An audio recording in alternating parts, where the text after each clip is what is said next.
आज 13 जनवरी 2016 है।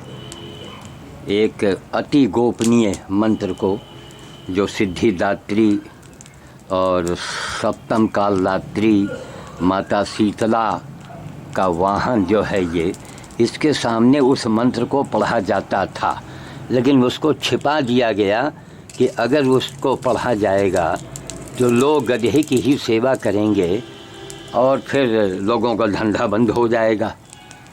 तो इसलिए आज ये हम आज नेहरू नगर चौराहा रायबरेली के रहने वाले आज करीब 4-5 साल हो गए जहाँ तक इस दुनिया में वो रामानंद शास्त्री जी मौजूद नहीं हैं, उनका परिवार है। तो उन्होंने एक मंत्र हमें बताया था, जो हमने उस समय पॉकेट टेप जो हुआ करता था ये सामने रखा हुआ है, इसी में मैंने टेप कर दिया था। उस आवाज़ को याद आया कि अरे भाई उसको हम क्यों न उजागर करें और इस अंधे समाज को दिखावें कि माता शीतला का हवन, इससे बड़ा कौन सा हवन है, हमें पूरे हिंदुस्तान के लोग बताओ। उसी को मैं शुरू करने जा रहा हूँ ताकि तो सेवा ही तो करते हैं, स्नान करते हैं, फूल चढ़ाते हैं और अच्छा चढ़ाते हैं, उनके नैवेद्य लगाते हैं, सेवा तो हुई। तो आदमी का ये धर्म है कि सेवा करके दूसरी आत्मा को प्रसन्न करे, तभी वो धन्य हो सकता है। जब दूसरे के हित में कुछ काम करेगा, दूसरे के कल्याण में कुछ काम करेगा, तभी वो अपना भी कार्य बना पाएगा, मतलब अपना भी धन्य हो जाएगा। निस्वार्थ होना बहुत आवश्यक है। हाँ, अच्छा शास्त्री जी, वो जरा शीतला अष्टमी के नाम के ऊपर आपको कुछ बता रहे थे उसके गधों के बारे में, तो 2 शब्द उसके बारे में भी बताने की। हमारे यहाँ शक्ति, एक शक्ति जो है वो बहुत ही बड़ी पूजनीय, माननीय और सर्वोच्च है। जो शक्ति दुर्गा, शीतला, शारदा, कामाख्या, संकटा इस तरह से पुकारी जाती है अनेक नामों से, वो एक है। उसी में हमारी शीतला माँ है, जिनका वाहन आजकल जिसको गधा कहते हैं लोग, वो है। और वो शीतला को इतना प्रिय है कि यदि चेचक निकले वाले बच्चे के पास जाकर के आप शीतला के वाहन के 6-7 नाम है और कह दें, तो शीतला स्वयं उसको ठंडा करके और चेचक से मुक्त कर देती है। जैसे रासभो गर्दभश्चैव खरो वैशाख नंदन शीतला वाहनश्चैव दूर्वा कृंद्र निकंतना, ये इतने नाम अगर चेचक निकले वाले बच्चे के पास आप 7 बार पढ़ दें तो चेचक स्वयं चली जाएगी, औषधि की कोई आवश्यकता नहीं। शीतला क्योंकि उनका नाम ही शीतला है, माने शीतलता देती है, उनके पास शीतलता का आधिक्य है। उनके अंदर जो शीतलत्व तो है वो जब दूसरे को प्रदान करती हैं तो चेचक ऐसी बीमारी और चर्म रोग जैसे भी रोग है, इनको बहुत ही सरलता से दूर हो जाते हैं सब। अच्छा, ये गधे के बारे में जो है, इसकी सेवा का क्या महत्व है? गधे की सेवा का महत्व ये है कि सब जानवरों में इतने पशु हैं, 4 पैर वाले या 2 पैर वाले, जो भी चिड़िया पक्षी हैं, सब में ये पशु बहुत ही बुद्धिमान है। इसको लोग गधा कहते हैं, ये दृष्टि से देखते हैं, ये न देखना चाहिए, क्योंकि ये इतना बुद्धिमान है, बिना रस्सी के, बिना किसी पकड़ के और सीधा आगे आगे रजक के चलता है और घाट पहुंचाता है। घाट पर बस छोड़ करके और फिर स्वयं अपने आहार के लिए खाद्य पदार्थ ढूंढ करके अपने पेट को भरता है, शाम को जाकर के फिर लाद करके और घर पहुंचाता है, और घर से भी छोड़ करके वापस चला जाता है। लेकिन परंच वो सुबह अवश्य अपनी ड्यूटी पर पहुंच जाता है, इतना सीधा जानवर है। इसका नाम गदमहंत गदहा, गद माने जो मानसिक रोग को, माने इसकी चाल को, इसकी बुद्धिमत्ता का जो अनुकरण करता है वो अपने मानसिक रोग से मुक्त हो जाता है। अच्छी सुंदर रहा।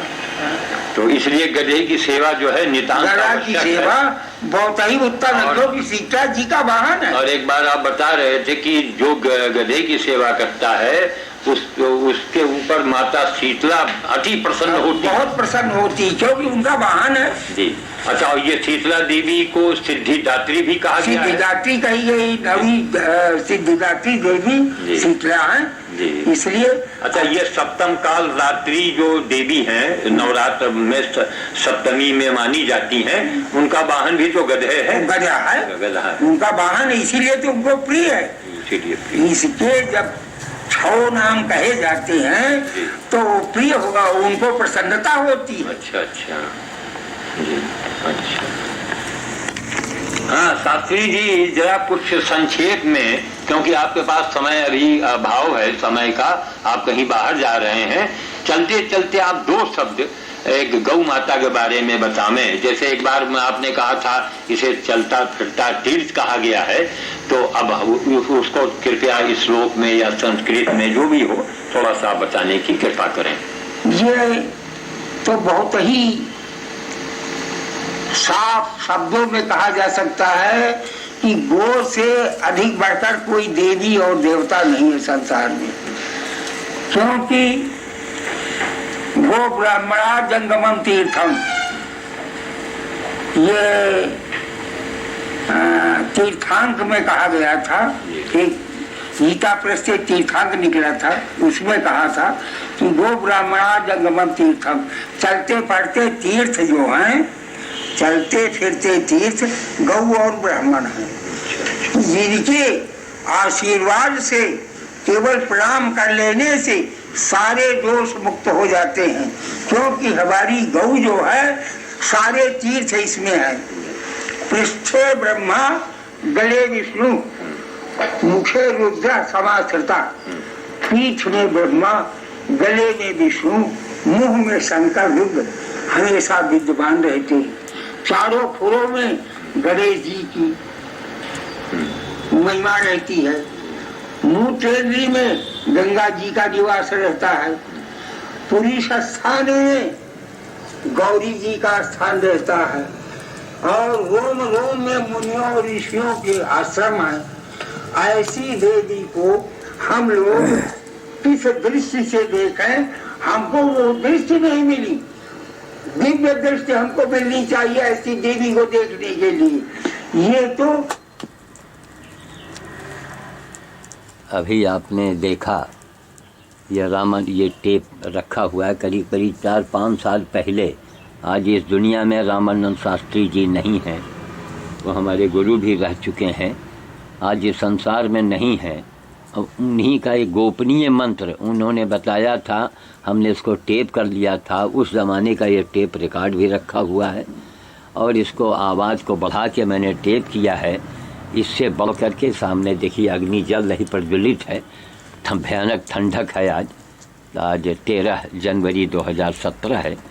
तो इनको, इनकी सेवा करके, इनको अग्नि के सामने तपा के, और जो इनका गुप्त मंत्र है जिसको हमने आज YouTube में कल डलवाया है, इसको हम विस्तार से फिर एक बार से डालेंगे कि देखो दुनिया वाले आंखों खोलो, कभी गधे को छुआ नहीं होगा।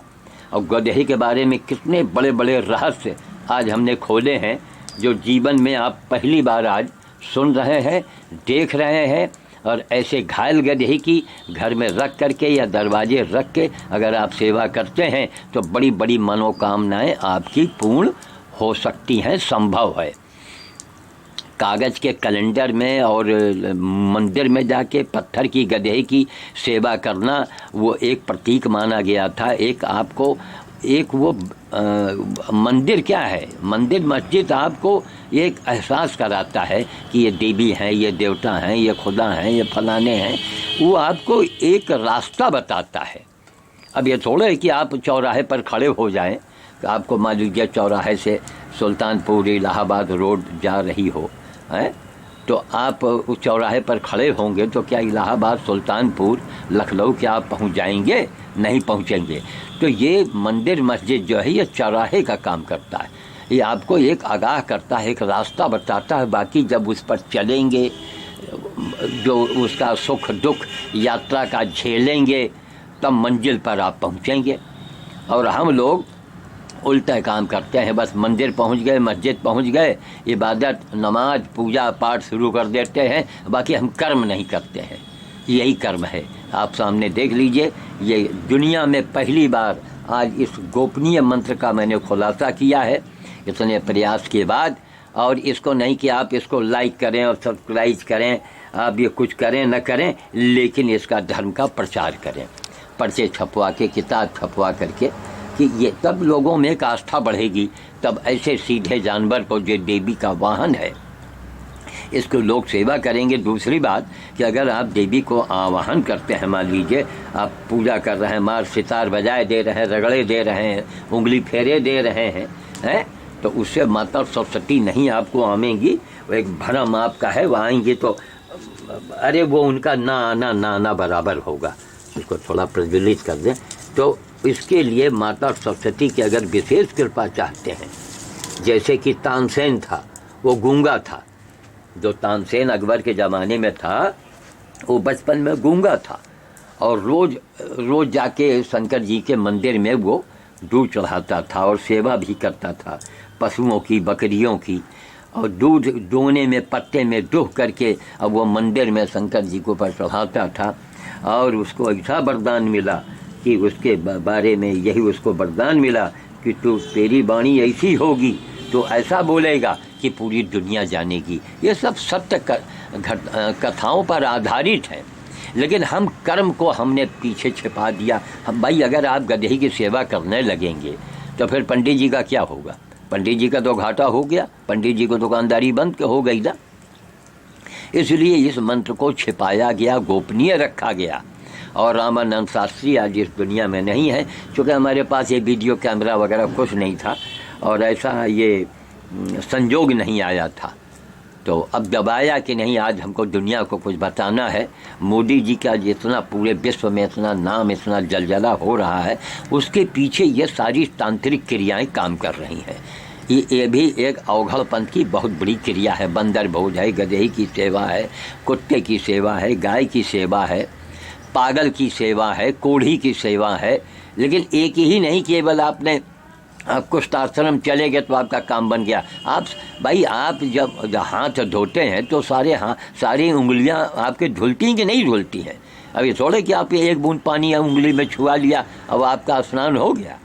इसीलिए हर जीव को, हर प्राणियों को, जहां आप जिसको कष्ट में देखें उसकी आप सेवा करें। और जब उसकी सेवा करेंगे तो चमत्कार सिद्धियां अपने आप आपके पास चल के आवेंगी। ये दुनिया के लोक हित के लिए हम ये सारी चीज़ों को बता रहे हैं, लोगों को समझा रहे हैं। और कोई चाह नहीं है कि आप इसको लाइक करें और फलाना करें तो हमको पैसा मिल जाए या हमारा फ़ायदा हो जाए। सबसे बड़ा हमारा फ़ायदा यही है कि अरे दुनिया वालों, इसको अपने अपने मुल्क में, अपने अपने इलाके में, अपनी अपनी भाषा में आप इसको पर्चे छपवा के बंटवा दो। आपके 200-400 रुपये लगेंगे, लेकिन आपको करोड़ों रुपए का आपका फ़ायदा होगा। करोड़ों रुपए का पुण्य आप कमा लेंगे। और पुण्य ही मुसीबत में काम आता है, यह जान जाइए। मुसीबत की घड़ी में ये पूजा पाठ अब नहीं काम आने वाला। मैं घोर कलयुग की बात कर रहा हूँ। ये घोर कलयुग है। निगाहें गंदी, मन गंदा, हवा में गंदगी है, पानी में गंदगी है, सब जगह गंदगी है, हर जगह। अब ये अग्नि है, इसमें भी गंदगी है क्या? इसमें आप प्लास्टिक जला दीजिए कि इसके धुएं में जो जहरीला वो धुआं निकलेगा, जो आपके लिए बहुत ही हानिकारक होगा। तो कौन चीज़ शुद्ध रह गई है? इसलिए भैया, मंत्र आप बाद में पढ़ो, पहले सेवा करो। और सेवा करते हुए गधे के जो 6 नाम बताए गए हैं, इस मंत्र को अगर आप इसकी सेवा के दौरान आप इसके मंत्र को पढ़ें, या ऐसे अनेठे में जाके सड़क पर आप गधे को खिला दीजिए और उसके 6 मंत्रों को, 6 नामों को आप मन में कह लें, ऐसे कह लें, तो उससे एक तुरंत आपको सिद्धि प्राप्त होगी, आपका बड़ा कल्याण होगा, मनोकामनाएं पूर्ण होंगी। और आप ऐसा करके देखें, हमें पूर्ण विश्वास है, हमने जो जीवन भर किया है उसका एक चमत्कार है कि आज कहाँ कहाँ के लोग हमसे धर्म के बारे में हमसे जानकारी ले रहे हैं। तो मैं वाणी को विराम देता हूँ। और आप गधा हो, कुत्ता हो, गाय हो, बंदर हो, रोज़ बंदर को खिलाइए, उससे बड़ी कोई हनुमान जी के न पूजा है न कोई यज्ञ है। तो मैं वाणी को विराम दे रहा हूँ। आज की तारीख जो है वो 13 जनवरी 2017, गीतांजलि गार्डन, श्याम साधु, रायबरेली।